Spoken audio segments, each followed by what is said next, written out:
Hey there, welcome to Embracing Expansion, and this is SpiritualiTEA. Today, I just wanted to share an experience with you guys, an observation that happened maybe about 6 years ago. That I want to share it, and then I also want to give my opinion on it. Many years ago, or maybe like I said, 6 years ago, I knew someone who became ill. That person was a devout Christian. Or Christian, religious person, Christian, yeah? And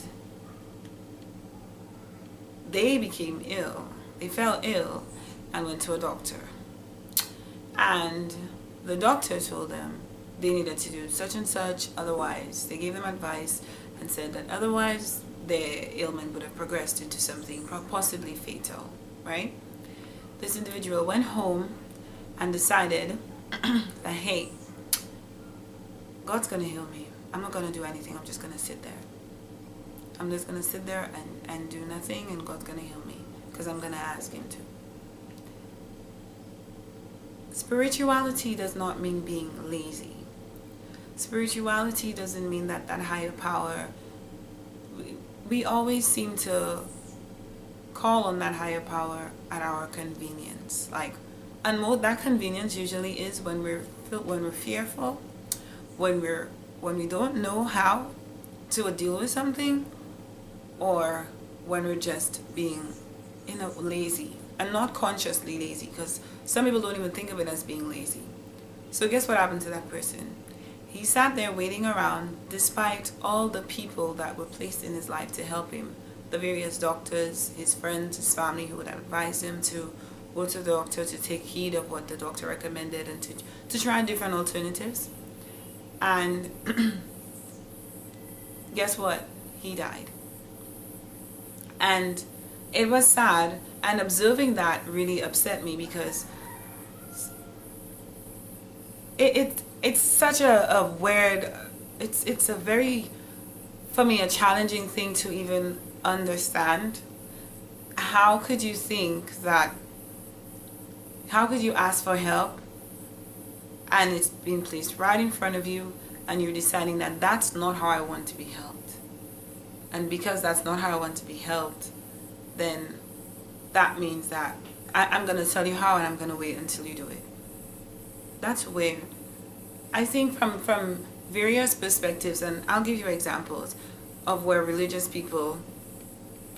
persons, I believe, treat their idea of God as, that to me is like being lazy. And also it can be taken like treating God as a servant. Let me clarify one thing that I have observed, that I have come to understand. That neither parties are servants. We're working together. God works with us, we work with God, and we work through each other. Okay? And so that is something that really agitated me. Why would we be placed in a world where we have created so much? We have, if you were raised or born in the 60s or the 30s, you actually could, and you're still alive today, you can actually see the progress that we've made with the brain, the mind that we have, with the knowledge that we have, which is something that God gave us, or the higher power gave us, or whatever you want to call him, the universe, spirit gave us. We worked with spirit to create those things. Our thoughts became our manifestations. So that is how we work together. I said this in a previous video. When we ask for something, the hows and whens, that's not for us to be concerned with. We simply ask, determine what we want, and have faith that it will get to us, and trust. We don't stop moving. We don't sit and wait, and we keep pushing forward. We keep looking forward. We keep expecting it, and we keep that excitement that it's on our way to us. So we keep going. Another way that I think, even in a scenario like regarding Christianity or religion, we think that God is gonna punish us, or we're gonna burn in hell, or we're gonna be held accountable in the worst possible way should we make a mistake. You know, that is that is such a warped idea of love. If you say that God is love, if you believe that God is love, then we can't think of him in that light. We can't think of him as, that is kind of like a slave master, servant master relationship. That is not of love. I wish so much that one day we would stop thinking that way. We would understand that in order to learn in this physical form is where this, I was saying to someone recently who was asking me about, who I was sharing just experience with it, about my perception of God and us. We are working together. It's like we've been deployed in a field, and we're like scientists to do research, and we're carrying out research to create something, to contribute to a bigger picture. Or you can look at it so many ways. There's a puzzle, and we're all pieces of that puzzle, and our knowledge, the more we learn, the better that puzzle comes together, and we learn through love. I promise you that love is what we're all aiming for. Love is what is fueling all of us. Love and joy, that is what's fueling all of us. Love, ultimately love. Love, and God is love. He really is love. So to have the perception that if I don't do that, he's going to punish me, or to sit around when he's sending you help, when he's sending you, and that's it. You're constantly learning, so you're never losing. So if, let's say, you are sick and you do go to a doctor, but it doesn't turn out how you expect it to, you know what I think? I think when you choose to go to that doctor, and that doctor says to you or diagnoses you, and it doesn't heal immediately, you just give up. And we don't use God as an excuse to give up. He should be a reason to keep going forward, or spirit should be a reason to keep going forward. The universe should be a reason to keep going forward, not to stop, not to get lazy, not to get down, not to feel helpless.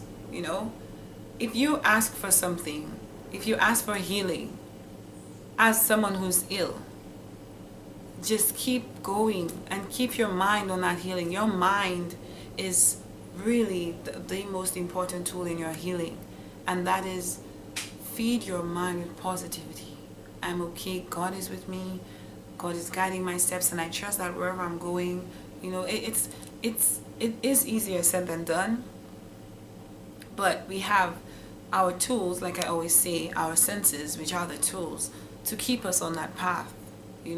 Read positive things, listen to positive music, take care of yourself, do things that make you feel better, speak to yourself about your healing, speak your healing into your life. That is a powerful tool that we neglect, that we just ignore totally. Speak your healing into your life and believe it and act like it and live like it. I'm tired of seeing people getting sick, and it's always so disappointing, because it's always those that we see or think have the most faith in spirit, and they become ill and they just say, spirit's gonna heal me. If it's spirit's will, or if it's God's will that I die, then I die. No, you're not in control of your life. You are telling God what you want. That's why we're here. He's expanding through our physical experience, so we tell him what we want. And if we believe in it and have faith in it and live like it, he delivers. Manifestation is a process, So to get sick, to get ill, and then just decide, if I try one thing, then it's God's will that I die. You're basically telling him you don't really care to be here, it's up to him. And he's not in the physical. So if that's the message that you're sending, this is you literally manifesting your demise, or your, not really demise, because that's a whole nother topic, but there's no death. You're just asking no longer to be physical, to go back to your spiritual form. You're just asking to become one fully with him again, and so that's what's gonna happen. We are never losing. I don't know how I could get it instilled in everyone's mind that we're never losing. We're here and we're helping. We're a team. God is not above you. You're not above him. We are a team. We are a team working with spirit. with God. I use these terms interchangeably because they mean the same thing to me. Universe, God, we're working together. We're not working one for the other or one above the other. And if I have to think of it from my perspective, I actually feel like we're in control mostly. And the reason I say that is because if spirit is listening for your manifestations, if your thoughts become your reality, who has the most control here? If your thoughts become your reality and you could just learn to think only or focus, give your energy, thoughts come. If you learn to give your energy to the thoughts that serve you, then that's what manifests into your life. I always have this this feeling or this understanding. I've understood that, specifically the Bible, there's this book of Revelation, and people talk about all the wars and all of that. I think I'm not really familiar with it, but they talk about the Revelation speaks of the last day events. So every bad thing that happens, people just said, yeah, well, the Bible said it was gonna happen, so you're just gonna let it happen because it was written that it's gonna happen. Your word is also powerful. We can change all of that. It doesn't have to happen, we could change it. And if it happens, guess what? We could still learn from it to be better, So I think that today what I'm really trying to stress on is if you're ill, if someone is ill, if you're ill, saying that you're leaving it up to God and being all down about it and doing nothing and just sitting there, it's like giving up because he's working with you. So you have to keep moving just like so he can keep moving for you. You have to keep wanting to be here so he keeps working on your behalf. You have to keep visualizing your future. You have to keep saying what you're going to do tomorrow. You have to keep saying, I'm going to be better next year and we're going to do that. Or as soon as I get better, we're going to do this. Or when I get better, we're going to do this. And you have to believe it. Don't just say it, believe it, live it, act like it. That's what I want to encourage anyone who's ill to do today. So this is really what I wanted to talk about spirituality. People who treat God as a convenience or spirit as a convenience, or when they get tired, he's like, okay, I'm passing it on to you now. I don't want to do nothing. It's up to you, because when you have that mindset, think about it. If you're saying, I'm passing it on to you now, you feel you coming from a place of powerlessness, like you're not in control, like there's nothing more you can do. And there is always something you can do. It might not be physical, but it could just be by believing you're going to get better and continue. And that, just believing that, is going to keep you going forward. So you're going to keep going to doctors to try to figure out what's wrong. You're going to work on your diet. You're going to read about your condition. You're going to learn, you're going to want to understand and not let this make you feel like this is your end. Because there is no end, okay? There is no end. Alright, so I just wanted to use this segment of spirituality to tell anyone who is going through a difficult time with their physical health, because I've been there, like I have been there. And I can use me as an example. When in 2020, in October of 2020, I remember waking up and just suddenly losing my vision, and it happened and happened and happened. Actually, it was November 11th, I remember the date. And I felt so helpless, and I was completely like saddened about it. I felt like I eat well, I take care of myself. Why is this happening to me?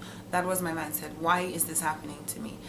And I then, as much as I'm thinking, why is this happening to me, I did not for one time think that this was my end. I started I was reading, I started eliminating things from my diet even more. I started and eventually I decided, and it wasn't even physical, to be honest. It was I was feeling physical effects, but it was a spiritual thing, and it just stopped happening. I was so focused on physical, and that's when I started meditating every day during that time. And as I got into it more, I realized that ailments and sicknesses come from emotional trauma, or sometimes it's not necessarily trauma, certain things that you ignore about your emotions, your thoughts, your feelings. And I started paying attention to that more, and it was actually spirit guiding me. So this to other people was like, it was very alarming. I mean, I had fundraisers to get brain MRIs because it was almost diagnosed as it was assumed that it might be a brain tumor and stuff, so I had to get all of that done. And it really was just me ignoring things that I was seeing that were not physical. So I had this gift that I was suppressing, and when this happened, because it was physical, I wasn't aware of it. And as I remember going to this meditation, this retreat area of my friends, and since I went to that retreat, the vision loss just kept lessening and lessening and lessening until it just stopped happening. It happened, and I realized it was happening to me when I was just ignoring things, ignoring my feelings, ignoring things that I was seeing around me, not being true to myself, to the things that I was seeing, and not expressing them because I didn't want to get anyone scared or seem like I was being too much or like I was being weird. So rather than seeing this as a, oh my gosh, I'm just gonna leave this up to God, because if this is how I'm gonna die, then that's how I'm gonna die. And I'm not saying that these thoughts never crossed my mind, but I never fed them. I never stayed in that space. I would just be like, no, this is not it. I have plans. And I have plans, and I know that this is not it, because this cannot be it. And I just told myself this cannot be it. And fortunately, the people around me, they also had that mindset. And I believe that the people around you contribute to your healing as well. So if someone is ill around you, you don't even have to tell them, oh my gosh, poor you. Your actions and you just thinking that contributes to their illness. So it helps the mindset you maintain and your faith and the people you surround yourself with for your well-being. And most of all, you have to understand that spirit is taking your orders. God is listening to what you want. Anything you get, whether you think on it or think towards it or against it, if you're thinking about something happening, anything you think, you're manifesting. So the advice is to think of things that you want more than things that you don't want, or not at all, or try thinking of only things that you want. The thoughts will come. At the end of the day, it's the ones that you choose to devote your energy to. And that's how we can heal and help each other and make everything better, make this entire planet a better place. Focus on the things that you want. Focus on the things that you want with your senses, with your mind. If you want healing, think of healing. Don't think of I want to get better, but while you're thinking of, or while you're saying I want to get better, you're thinking of, I feel so terrible. Guess what? The more dominant thought is what's going to be interpreted as a manifestation of what you want by spirit.